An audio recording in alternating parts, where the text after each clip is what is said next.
Conversar acerca de cuál es la realidad de una pequeña y mediana empresa en un entorno tan complicado, por decirlo de alguna manera, de tanta incertidumbre, de limitado crédito, de restricciones en ventas, como es el ecuatoriano, con el ingeniero Giovanni Ginata, director ejecutivo de la Federación Interamericana Empresarial. Giovanni, bienvenido a Tribuna Liberal.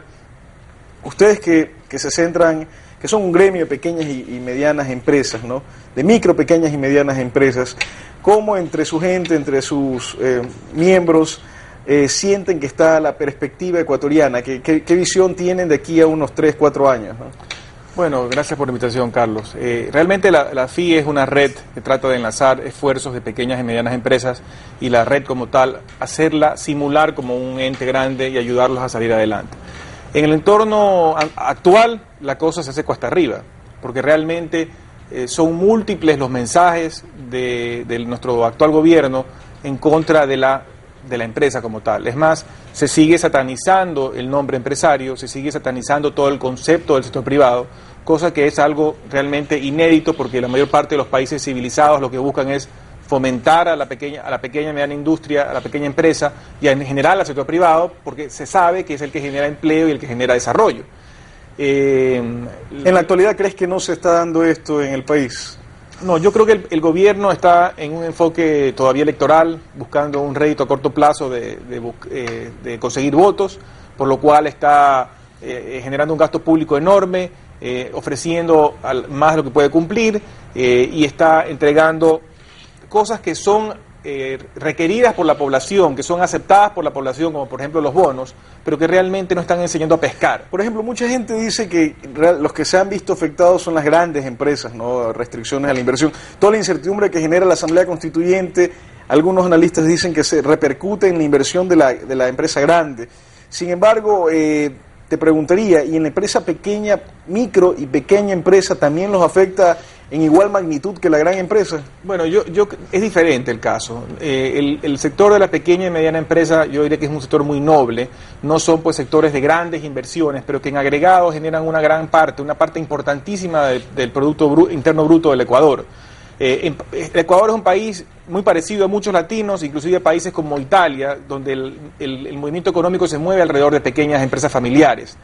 Y estas empresas familiares son muy nobles porque de eso viven y de eso están acostumbrados a actuar. Entonces son las que no son las primeras en parar la inversión, son las que paran la inversión ya un poco después.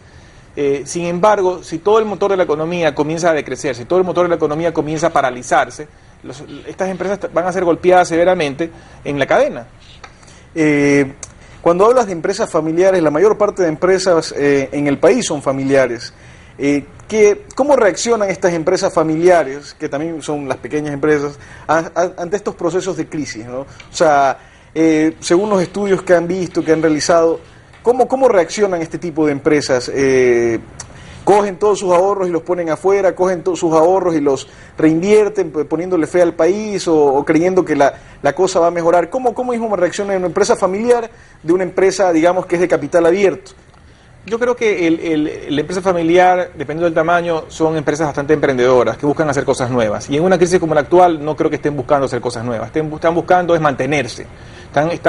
Se cambiaron de canal y en vez de ponerse en un canal activo, se ponen en un canal un poco más pasivo. Es decir, yo no me pongo a preocuparme de qué cosas nuevas voy a hacer, de qué nuevas inversiones voy a hacer, de qué nuevas almacenes voy a abrir, sino que me preocupo es de mantener lo que yo tengo. Y en un entorno actual que es incierto, que tenemos una asamblea constituyente iluminada, inventando cosas nuevas, totalmente, digamos, en algunos casos muy creativas, por decirlo así, la empresa está esperando a ver qué pasa. Y esto es un proceso que va a demorar todavía algunos meses, y en esos meses la gente no va a hacer mayor cosa hasta ver cuál es el producto que realmente queda después de este ejercicio llamado Asamblea Constituyente. ¿Qué alternativas tiene la pequeña y mediana empresa en este escenario? ¿Solo quedarse paralizada y decir, bueno, esperemos que la cosa no sea tan mala? ¿O tiene algún tipo de herramienta gerencial que le podamos transmitir? Me imagino que esto también es una labor de la FIE, ¿no? O sea, transmitir elementos, herramientas gerenciales para mejorar la administración de estas empresas. Entonces la pregunta sería, ¿qué pueden hacer en esta instancia, en este momento que vivimos, las pequeñas y medianas empresas? ¿Hay alguna forma de ir ir trabajando para futuro en función de lo que pueda darse, ¿no? Tú para mejorar, para crecer en tu compañía puedes hacer dos cosas. O haces cosas nuevas, es decir, inventas cosas nuevas o creces creando nuevos negocios, o haces lo que vienes haciendo de mejor manera, es decir, te vuelves más eficiente. El entorno actual incierto, creo que las empresas deberían de pensar por ahora más en hacer lo que han venido haciendo de forma más eficiente. Bajar los costos, producir con menos, ahorrar energía, etcétera. Pero crear cosas nuevas yo te lo recomendaría porque no hay ninguna herramienta gerencial que hoy en día pueda predecir lo que va a pasar al cabo del ejercicio de la asamblea. Entonces nadie puede vaticinar porque ni ellos mismos saben realmente a dónde quieren llegar y están inventando desde el permiso para el padre que va a ir junto con la esposa porque van a dar a luz y una cantidad de cosas, diría yo, nunca antes vistas. Por lo menos en el Ecuador, y están pensando y legislando como que si el Ecuador ya fuera un país como Suecia, como Noruega, como Irlanda, donde tenemos ya todos los problemas solucionados y podemos ahí sí ponernos a ver si el hombre va a acompañar a la mujer en el parto. Pero en un país como este hay que pensar realmente en cómo produzco más, en cómo bajo los costos, en cómo mejoro la infraestructura, en cómo genero más crédito para generar más empleo. En esas cosas yo no los veo a ellos actuando. Entonces, para la empresa pequeña, mediana y para cualquier empresa, realmente su primer énfasis debería ser ahora, es básicamente preocuparme de cómo ser más eficiente con lo que yo vengo haciendo. Giovanni, ¿tú crees que sirva, hablando de todos estos elementos, tú crees que sirva de algo lo que han propuesto este gobierno, esto del tasa de $5.000 a 5 años plazo, a 5% de interés? ¿Crees que sirva de algo para un impulso de la pequeña y mediana empresa? Bueno, definitivamente el crédito es un impulso. Definitivamente este país es un país que clama por crédito. Generalmente el pequeño empresario, el mediano y el micro requiere crédito. Por eso ha salido y han crecido tanto los bancos que se han dedicado al microcrédito. Si el gobierno lo cumpliera, y lo va a cumplir, bueno, en buena hora, lo que me da la impresión es que todavía este gobierno no ha logrado articular eficientemente, no ha sido un buen implementador, un buen ejecutor de las cosas que ha dicho. Debe de o buscarse la gente correcta para poder ejecutar las cosas que quiere hacer, o realmente concentrarse en hacer menos cosas, ofrecer menos cosas, pero ejecutarlas bien. Y eso es lo que no ha hecho, o sea, que no ha servido de nada este plan. O sea, hasta ahora, de las muchas cosas que se han dicho, carreteras, puentes y demás, todavía son esperanzas. Ahora se ha dicho, el ministro Marún ha sacado un gran plan de reconstrucción de Villal, el plan puente, el plan emergencia, el plan de todo, que ojalá que se cumpla. Yo no estoy queriendo echar mal agüero de que no se va a cumplir, quiero que se cumpla.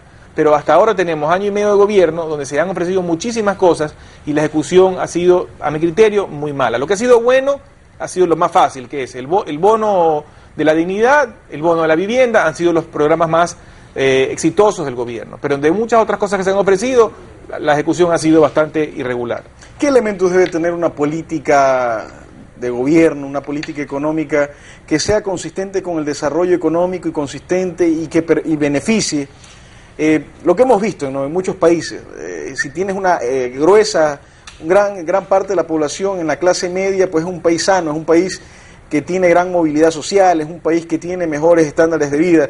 Bueno, ¿qué tenemos que hacer en el Ecuador, o sea, para poder ir y avanzar en estos temas? Tener una gran parte de la población en la clase media y pequeñas y medianas empresas por doquier, ¿no? Pero la empresa pequeña requiere ayuda, requiere servicios. Lo básico es lo que ya dijimos, el crédito. Pero fuera del crédito requiere que el gobierno facilite. Es decir, vámonos a las teorías, digamos, de Hernando de Soto en sus libros, digamos, del Misterio del Capital, etc. Simplificar. Queremos que todos los trámites se hagan lo más cortos, los más sencillos y los más ágiles, que el servidor público ministerial, en vez de ser un creador de trabas para demorar más las cosas, sea un facilitador, un agente de promoción de negocios. ¿Podemos dar algún ejemplo concreto en el cual, digamos, el Estado debe facilitar? Un par de ejemplos podemos dar. Se me ocurre ahorita, por ejemplo, el tema de los registros sanitarios. Creo yo que en el pasado ha venido mejorando, pero es un tema álgido para un pequeño empresario dedicado, por ejemplo, a la producción de cosméticos, de alimentos o de farmacéuticos, donde él requiere que los procesos de sacar el permiso sean los más económicos posibles y sean dados lo más rápido posible. Y yo no estoy ligado directamente al sector, pero he escuchado que siempre ha sido un tema demorado, un tema complicado.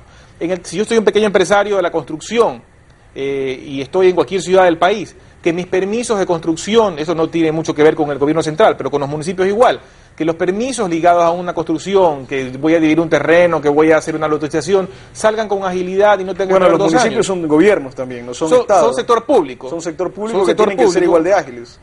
Así es. Entonces, Justo hablando de este tema, ahorita se me viene a la mente porque hace poco un amigo me preguntaba, oye, ¿cómo está hacer empresas en Panamá? Y por cuestiones de investigación me puse a ver qué tal fácil era. Pues ahora hay un website en Panamá que se llama panamaemprende.govgrande.pa. Impresionante, o sea, uno mete y automáticamente se suscribe metiendo sus datos de pasaporte y ya tiene una herramienta para, a través del website, armar su empresa.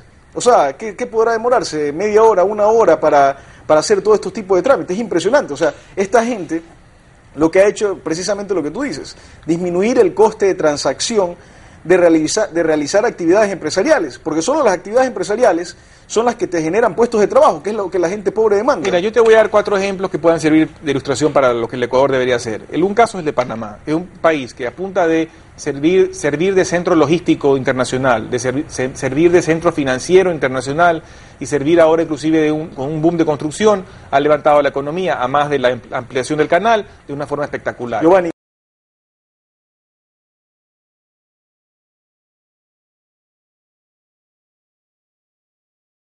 puestos de trabajo, con 4 ejemplos, ¿podrías decirnos? Sí, un ejemplo ya lo mencioné, que es el de Panamá. El otro ejemplo es el de Canadá. A mí me encanta el modelo de Canadá, porque Canadá es un país socialista en el aspecto de ayuda a la población en cuanto a educación y salud, por ejemplo, que es socializada. Sin embargo, Canadá es un país donde tú una compañía la constituyes en 3 días y donde tienes una gama increíble de servicios, de programas de apoyo a la pequeña, mediana y gran empresa desde la óptica gubernamental, donde si tú vas a exportar desde Canadá a Ecuador un producto o un servicio, como si tú eres consultor, digamos, no podría existir la dadivosa seguridad social canadiense si no tienen en contrapartida un aparato productivo dinámico que genere constantemente grandes cantidades de riqueza. Tú no tienes que tener un ambiente negativo. Un país que en los años 70 y 80, después de la guerra, la gente como el Ecuador se iba metido como sardinas en latas en los botes, en las lanchas, para poder llegar a las playas de sus países vecinos y buscar mejor vida. Y morían como los ecuatorianos también, metidos, hacinados en esos barcos. Ese país, siendo todavía un país donde no hay democracia, hoy en día es el 4º o 5º país más abierto del mundo, ha abierto su economía y está creciendo a 7, 8%, 9% por año, igual exportando café, arroz, es uno de los países más productivos en arroz, más aún que sus vecinos como Tailandia. Es decir, siendo todavía como China, un país con un régimen, digamos, de control de gobierno muy fuerte, su economía la ha abierto para poder impulsar a estos pequeños y grandes productores de estos países, de estos productos agroindustriales. Vámonos a Irlanda. Irlanda es un país que hoy en día es el país más rico per cápita del planeta, o uno de los 4 más ricos del planeta. ¿Cómo hizo? Y hace pocos años también era un productor de migración, de gente que se iba a trabajar al resto de Europa y a Estados Unidos. Producían papas. Hoy en día es un país con un altísimo nivel de educación y con industrias basadas en tecnología, donde más bien tienen otros problemas derivados del exceso de desarrollo, problemas de no encontrar vivienda, de vivienda muy cara porque hay demasiada demanda, porque hay demasiado dinero. Es decir, te he dado 4 ejemplos de países que hasta hace pocos años eran países pobres o relativamente pobres y hoy en día están entre los países de mayor crecimiento del planeta. Singapur, un 5º ejemplo, lo mismo, es uno de los pocos países que en el siglo pasado pasó del subdesarrollo a ser un país desarrollado. Oye, pero los ejemplos que nos estás dando son muy ilustrativos y es cierto, ¿no? Uno los ve. Pero entonces, ¿qué sucede? Pareciese que no tenemos sentido común los ecuatorianos, porque uno ve cómo crece esta gente, uno ve cómo sale del subdesarrollo, pero nosotros insistimos en prácticas de mediados del siglo pasado cepalinas, cerrarnos al mundo, intervención del Estado, planificación central, monopolios del Estado, insistimos en lo mismo.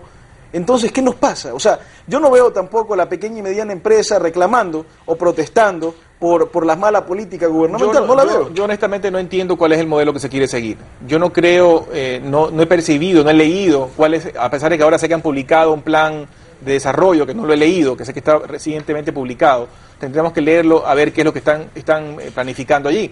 Que es más, lo han publicado sin que haya salido la Constitución, entonces espero que ese plan vaya a estar de la mano con la Constitución que va a salir. Pero es un tema inclusive muy sencillo, no nos vayamos a cosas muy complicadas, comencemos por la actitud, generemos una actitud amistosa, de promoción hacia la inversión y el desarrollo de empresas que en el país hoy en día no hay. Y olvídate de la gran empresa, hablemos de todas las empresas. El pequeño agricultor es una empresa, el que vende, el comerciante informal es una empresa, el gran industrial es una empresa. Todos somos empresarios. Pero comencemos por crear una actitud positiva hacia el desarrollo de empleo y el desarrollo de inversión y el desarrollo de trabajo y el desarrollo de nuevos negocios y de eficiencia en los negocios. ¿No crees que esto también es un tema cultural, parte de la sociedad, parte de los hábitos de la sociedad? ¿A qué me refiero? Cuando uno pregunta a un niño, bueno, ¿a quién admiras? O sea, capaz en otros países, en países desarrollados, dice, yo admiro a ese gran empresario, ¿no? Yo quisiera ser un gran empresario, quisiera generar puestos de trabajo, quisiera tener una gran empresa, quisiera construir. Aquí pareciese que nuestra juventud o nuestros niños no están orientados hacia esa actitud, no tienen ese ímpetu o ese afán de emprendimiento. Parece que ese fuego de emprendedor ha sido apagado a través de muchos años de una educación distorsionada, pareciese, ¿no? Te pregunto, tío. Yo no sé, sería un lindo ejercicio ver una encuesta nacional. Hace algún tiempo hablaron de hicieron una cuestión en televisión donde escogieron el líder del país o el ecuatoriano más respetado y no sé, Eloy Alfaro. Pero digamos de los vivos, sería bueno, aparte de Jefferson Pérez o aparte de futbolistas famosos, ¿qué aspiran los niños, los jóvenes a hacer? Y yo creo que el problema que hay en la sociedad, que es un problema profundo, es que hemos perdido la capacidad de aspirar, porque nos han cortado las alas. Y realmente las únicas alas que la gente le queda tener son las alas de irse volando del país, irse a Europa, irse a España, irse a Italia o irse a Estados Unidos a buscar un futuro, a hacer trabajos que inclusive no son para los cuales la gente estudió. Entonces, ¿por qué no crear las oportunidades y la cultura positiva de generación de oportunidades y de emprendimiento en nuestro propio país? Si este país tiene de todo para crecer. Básicamente nuestro problema de desarrollo es porque nosotros hacemos un grandísimo esfuerzo por ponernos un corcho encima de la cabeza y no crecer. Hacemos un gran esfuerzo y lo hacemos bien. ¿Por qué no decirle y comenzar a decirle a los niños que ustedes pueden ser como por ejemplo, un empresario que para mí es ejemplar, Juan José Vilaseca? ¿Por qué no un Luis Novoa Naranjo? ¿Por qué no una Isabel Novoa? Que son empresarios que han salido desde abajo y han empezado a generar puestos de trabajo. Es decir, ustedes, niños, los niños del país, ustedes pueden emprender, ustedes pueden crecer, es lo que tú dices. No ponernos límites, no, tratar de que el ejemplo a seguir sea gente que cree riqueza y no demagogos que lo que quieren es destruirla a través de la repartición de lo poco que hay. O sea, este país debe aprender a aplaudir a la gente valiente que ha dedicado su vida en crear riqueza. Y crear riqueza no significa sacarle el bolsillo a la gente el dinero, significa crear un mundo donde tú tienes miles de personas que trabajan contigo gracias a tu iniciativa y que tienes miles de familias que pueden subsistir y vivir bien a base de un sueldo y de un trabajo digno que ha generado este visionario, llámese Luis Novoa, llámese Juan José Vilaseca y tantos otros que hay en el país. El Ecuador debe aprender a respetar ese tipo de iniciativas, es más, de promover esas iniciativas, porque además, si tú lo ves hasta el punto de vista teológico, nosotros, las personas que tenemos los determinados talentos, como la palabra los talentos, que tenemos los medios para poder crecer intelectualmente o productivamente, tenemos inclusive la obligación de seguir creciendo, no de enterrar el talento y dejarlo guardadito para que nadie me lo toque, sino de arriesgar y de apostar y de invertir para poder seguir creciendo. Pero el entorno que tenemos debe de fomentar eso, debe invitarnos a agarrar esos talentos, ponerlos, digamos, en una rueda de inversión para que se genere cada vez más oportunidades, más negocios, más trabajo y ojalá que sean trabajos como en Irlanda, trabajos de alto valor agregado, que puedan pagar sueldos de alto valor agregado. ¿Y ustedes como FIE qué están haciendo para promover todas estas ideas que nos has mencionado? Bueno, como te decía al comienzo del programa, creando una red. Esperemos que se puedan unir a la FIE muchos más socios de los que ya tenemos, que puedan trabajar en conjunto, que pueda servir esta red para que se enteren los unos de lo que hacen nosotros, para facilitar el intercambio entre ecuatorianos, y la FIE además es una red internacional donde hay oficinas en Estados Unidos, en Canadá, en Argentina, en Panamá, y que toda esa información de los miembros a su vez de esas otras filiales sirva para generar negocios, inversiones, contactos entre sí para poder generar oportunidades. ¿Cuáles son los canales de comunicación de la FIE para con los pequeños y medianos empresarios? Bueno, aquí la sede está aquí en Guayaquil. Los teléfonos de la FIE son el 288-6332. Pueden llamar a la FIE para pedir información sobre cómo hacerse miembro y qué servicios podemos brindar. Así es, amigos televidentes. una de las grandes cosas de los países desarrollados es que tiene gran cantidad de pequeñas y medianas empresas que generan gran cantidad de puestos de trabajo para una clase media boyante, una clase media dinámica, una clase media que tiene estándares de vidas envidiables. Eso es lo que debemos buscar en nuestro país. En nuestro país debemos buscar generar riqueza, generar puestos de trabajo, porque es la única manera de eliminar la pobreza, no a través de la redistribución, no a través de leyes sin sentido, como las que están ahora sacando en la Asamblea Constituyente, como esto de los padres con los permisos maternales, que lo que hacen es generar menos tiempo para el trabajo. Debemos trabajar, el ecuatoriano es trabajador, hay que ponerle fe al ecuatoriano porque es muy capaz para generar grandes cantidades de riquezas que podemos ser muy productivos. Entonces ese es el camino a seguir, abrirnos al mundo y poner las menos trabas posibles para que los emprendedores, que los hay muchos en el Ecuador, puedan explotar todo su potencial.